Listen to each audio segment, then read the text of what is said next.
Be me. 27-year-old adjunct professor at a liberal arts college. Teach Introduction to Gender Studies. Also teach a seminar called Deconstructing Masculine Spaces. Yes, that's a real class. Yes, I designed the curriculum myself. Live alone in a small apartment near campus. Decorated with feminist book covers I printed at Kinko's. Ironic because I've never actually read most of them. Just like the aesthetic. My dating life is a disaster. But it's definitely not my fault. It's the patriarchy. Also, capitalism. Mostly men, though. Last serious relationship was 2 years ago. His name was Marcus. Sweet guy. Worked at a nonprofit.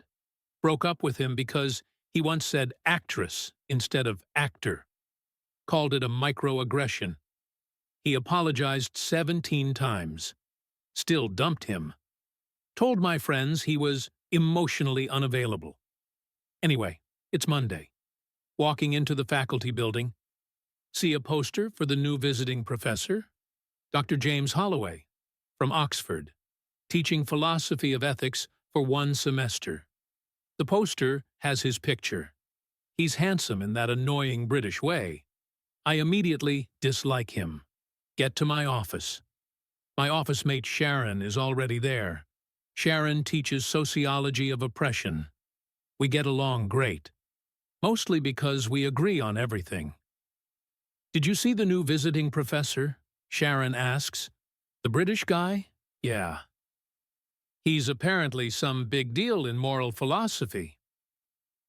Moral philosophy is just white men justifying their own existence. Sharon nods like I said something profound.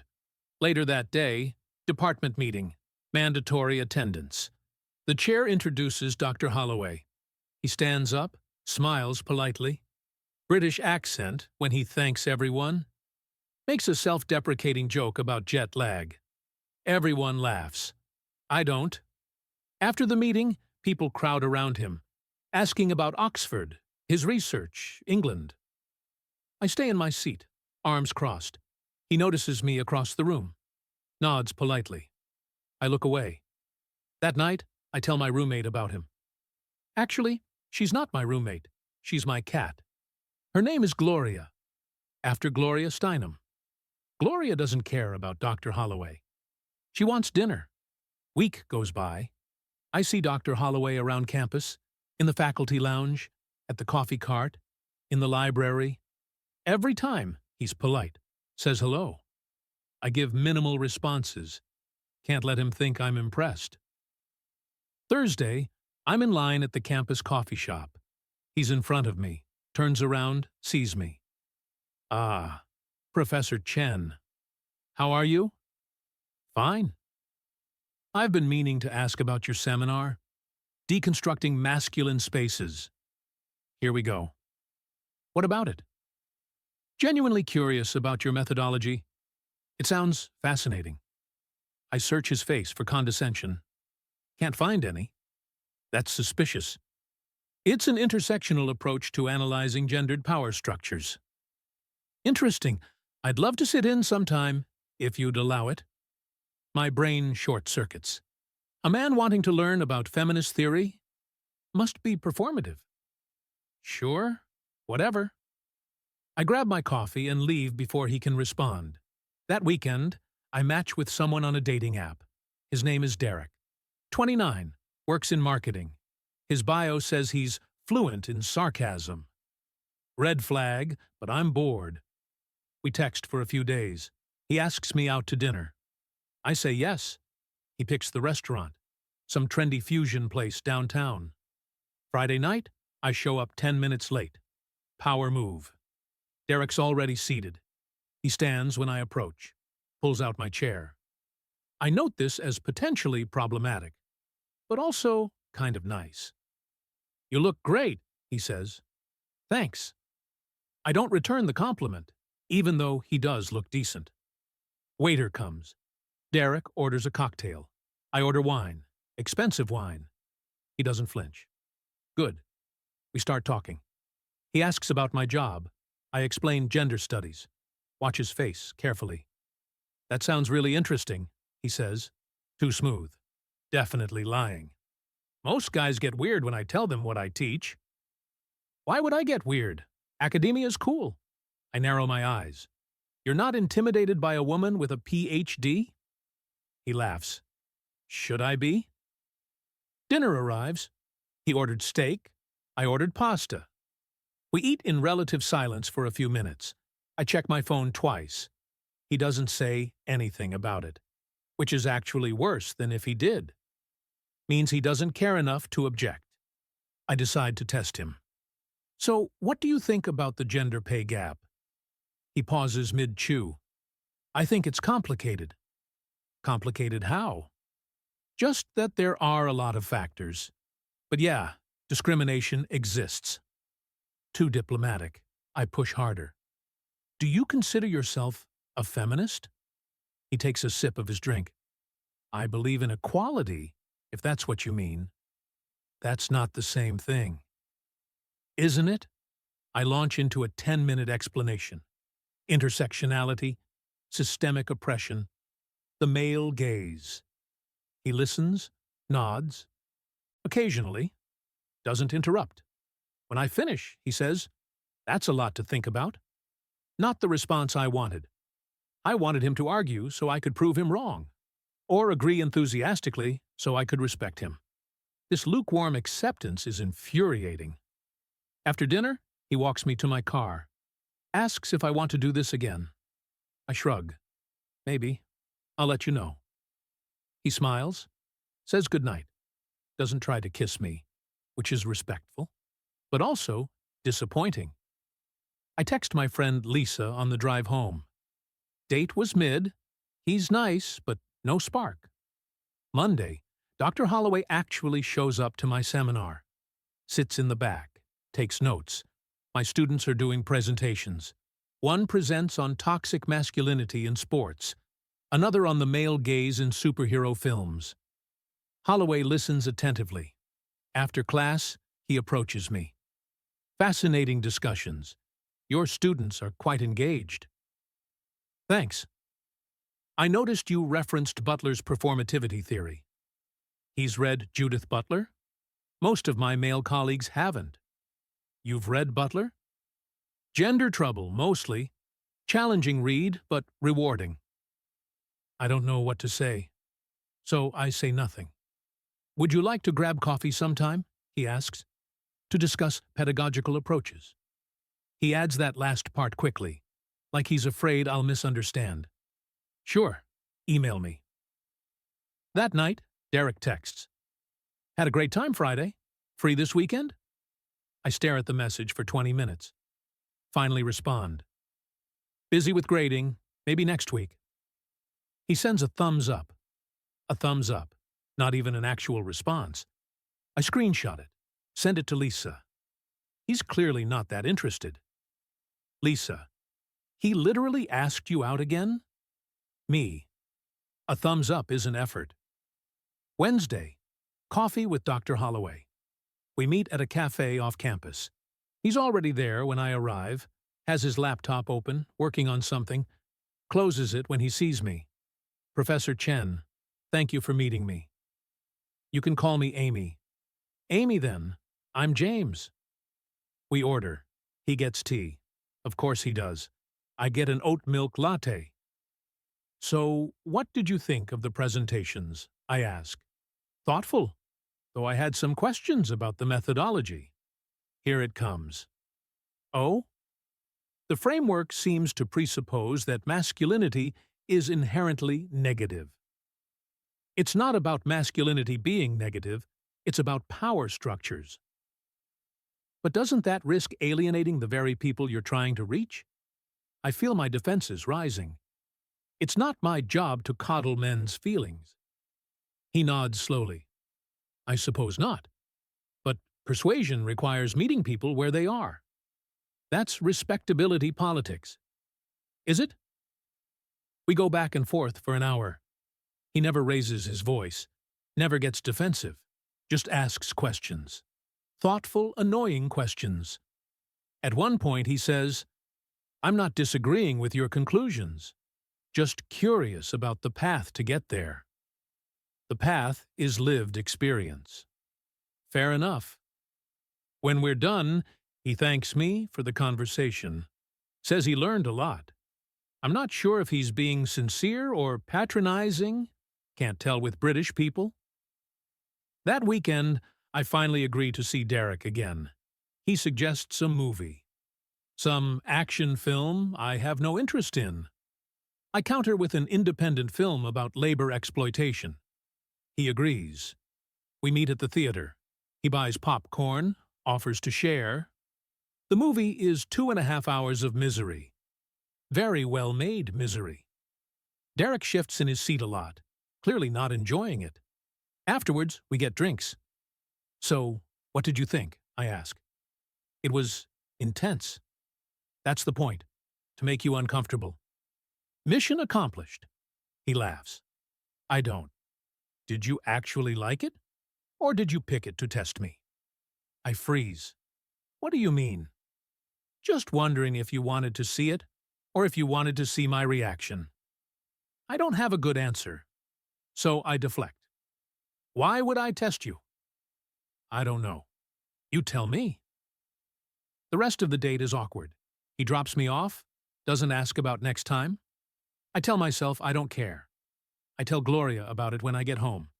Gloria is asleep. Next week, department drama. The chair wants to create a new course.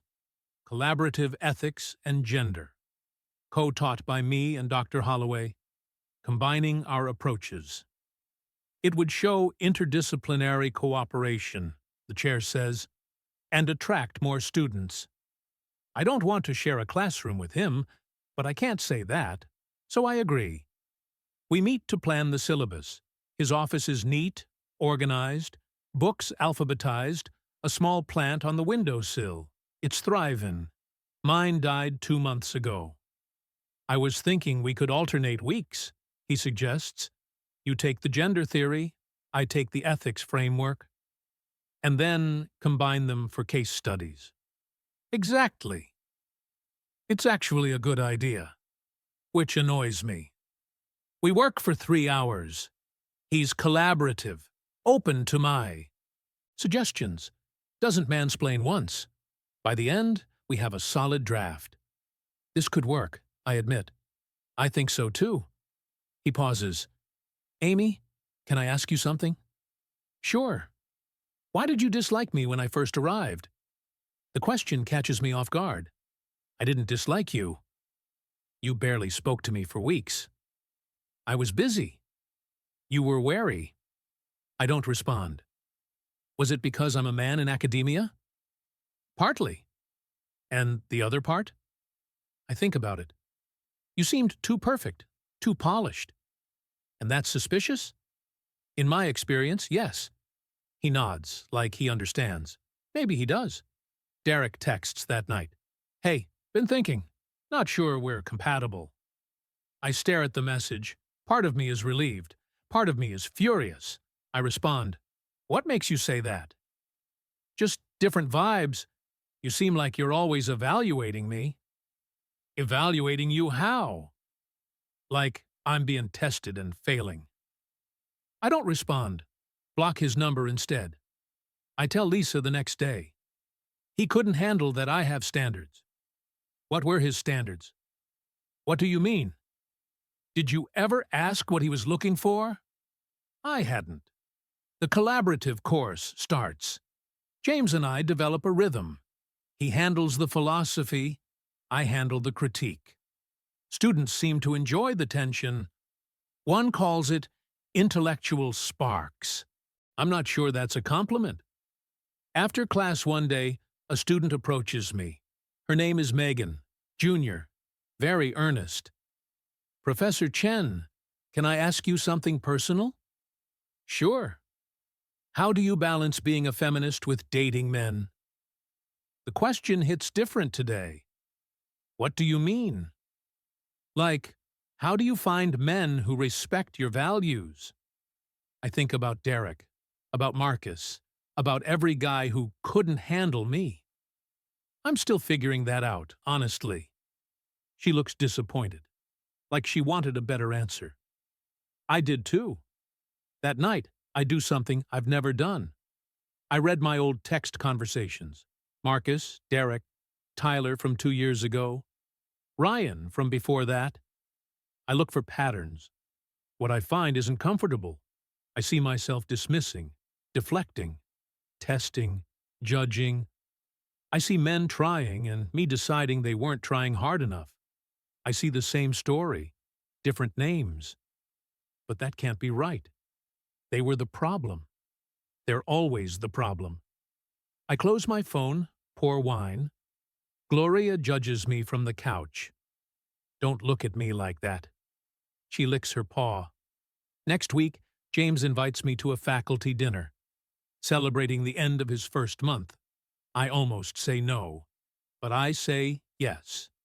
The dinner is at a nice restaurant. 12 people, long table. I sit across from James, next to Sharon, who complains about grading. Standard faculty talk. After dinner, small groups form. James and I end up talking by the bar. "How are you finding the course?" he asks. "It's good. Different." "Different how?" "You challenge me. Not many people do that." "Is that a compliment?" "I haven't decided yet." He laughs. It's a nice laugh. I hate that I notice. "Amy, can I be honest with you?" "Are you ever not?" "When I first met you, I thought you were terrifying." "Terrifying." "Intimidating, brilliant, completely certain of everything." "And now?" "Now I see someone who's afraid to be wrong." I don't know how to respond. That's not fair. Maybe not, but it's honest. I think about Derek's text, about being evaluated, about tests and failures. Is that how everyone sees me? I can only speak for myself. Then speak. I think you've built walls to protect yourself, but walls keep out everything. That's very philosophical. Occupational hazard. I stare at my drink. I don't know how to be different. You could start by not assuming the worst about people. That's naive. Is it? Or is constant suspicion just exhausting? He's not wrong, but I'm not ready to admit it. I should go. Of course. He doesn't try to stop me, which is respectful and disappointing. Like always, I walk to my car alone, thinking about patterns, about walls, about all the men who weren't good enough, and whether any of them ever had a chance. That weekend, I call my sister. We haven't talked in months. She's married, 2 kids, lives in the suburbs, everything I swore I'd never become. "Amy, is everything okay?" "Yeah, just wanted to talk." We catch up on surface stuff. Then she asks, "Are you dating anyone?" "No." "What happened to that guy?" "Derek?" "Didn't work out." "What happened?" "He said I was always evaluating him." She's quiet for a moment.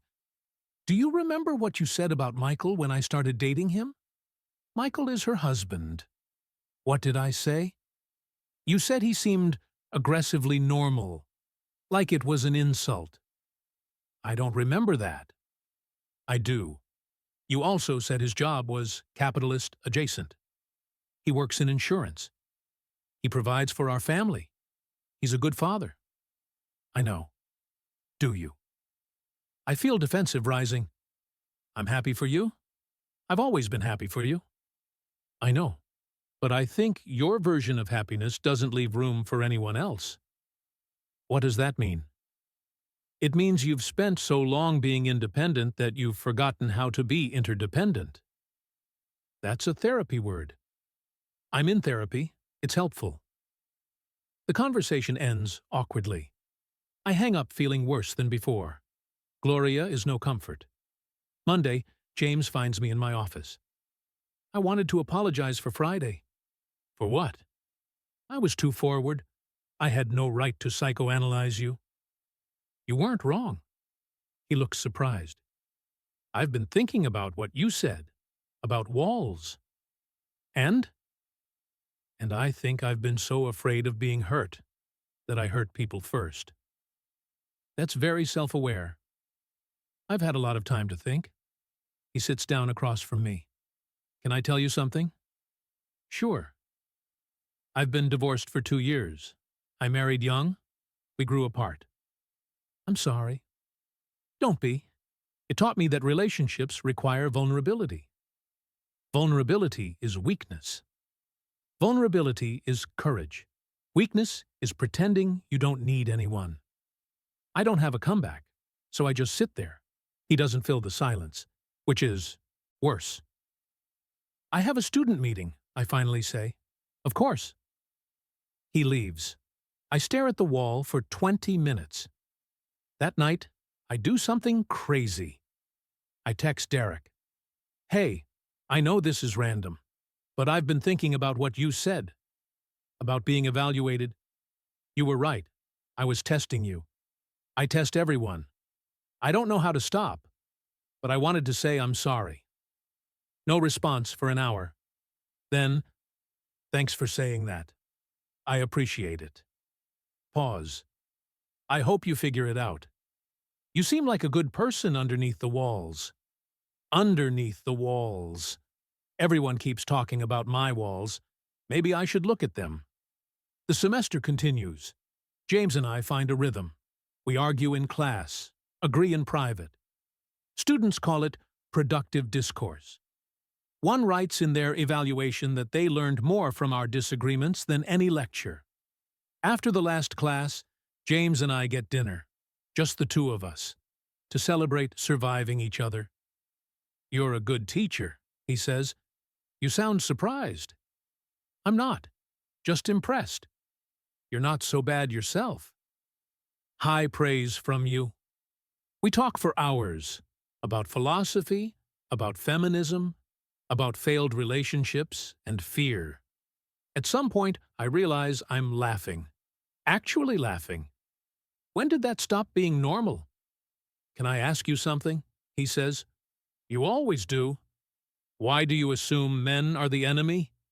Experience. All of them? Enough of them. That's a lot of weight to put on strangers. I think about it. I guess I've been fighting so long I forgot how to stop. What if you didn't have to fight? Then what would I do? Maybe just live. The semester ends. James's visiting position is over. He's going back to Oxford. I feel something I haven't felt in years. Loss. The day before he leaves, he stops by my office. I wanted to say goodbye properly. Okay. You're remarkable, Amy. Difficult, but remarkable. Is that a compliment? The highest one I know how to give. He hands me a book, a first edition of something by Simone de Beauvoir. I found this at a shop in London. Thought of you. I don't know what to say, so I say the only thing I can. Thank you. Keep questioning everything, but maybe leave a little room for answers. He leaves. I sit with the book in my lap. Gloria would approve. If Gloria could read. That night, I look at my dating apps, see a new match. His name is Kevin, 30, architect. His bio says he likes hiking and terrible puns. Normally, I'd swipe left. Too basic. But I think about James, about Derek, about all the men I've dismissed before they had a chance. I swipe right. He messages first. What's the best building you've ever been in? Weird question. I like it. The Guggenheim. You? My grandmother's house. It wasn't fancy, but it was built with love. That's unexpectedly sweet. I don't test him. I just talk. We make plans for coffee. I show up on time. Leave my phone in my bag. He talks about architecture. I talk about gender theory. He doesn't pretend to understand everything, but he asks genuine questions. At the end, he says, "You're different than I expected." Good different or bad different? Just different, in a good way. I walk home feeling something unfamiliar. Hope, maybe, or just the absence of cynicism. Gloria is waiting by the door. She doesn't judge me for smiling. I think about the last 6 months, about James and his questions, about Derek and his honesty, about all the walls I built and the tiny cracks forming. I'm still a feminist, still believe in everything I teach. But maybe belief doesn't require armor. Maybe strength isn't keeping everyone out. Maybe the bravest thing is letting someone in. I open my laptop. Start writing new course material. Something about vulnerability in feminist discourse. About the courage it takes to be wrong. I don't know if Kevin will work out. I don't know if anyone will. But for the first time in years, I'm willing to find out. Gloria jumps on my lap. I pet her while I type. She purrs. It's a small thing. But small things matter. Maybe that's what I've been missing. All these big ideas about systems and power. Forgetting that life is lived in the small moments. In coffee dates and text messages. In saying sorry and meaning it. I look at the Simone de Beauvoir book on my shelf. Think about what she wrote. About becoming. About choosing yourself over and over. I've been choosing armor. Maybe it's time to choose something else. I don't know what yet. But I'm willing to learn. That's something. That's a start. Gloria meows. She's right. It's time for dinner. Hers, not mine. I feed her, pour myself wine, sit by the window, watch the sunset over campus, think about next semester. New students, new chances. Maybe a new version of myself. Or maybe just an older version. One who forgot how to be afraid. One who stopped building walls. One who let the light in. I raise my glass to no one. To everyone. To the me I'm trying to become. Here's to figuring it out, I say out loud. Gloria ignores me. That's fair. She's always been the wiser one. I finish my wine, close my laptop, go to bed early for once, dream about nothing, which is the best dream I've had in years. The end. Just kidding. There are no endings, only the next day, and the choice to try again.